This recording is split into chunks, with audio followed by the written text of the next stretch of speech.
Welcome. Today we're diving into a quick and straightforward guide on how to delete all your message requests on the Messenger app using your PC. With the latest updates, managing your message requests has never been easier.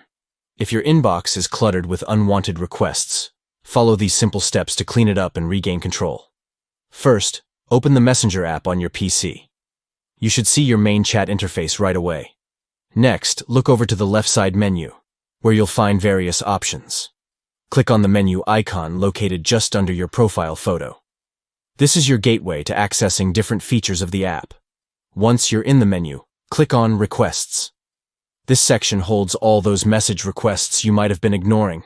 Now, here comes the fun part. Click on the Edit icon.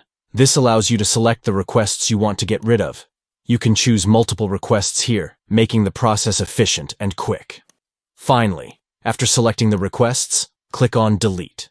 A confirmation message may pop up, asking if you're sure you want to delete these requests. Confirm.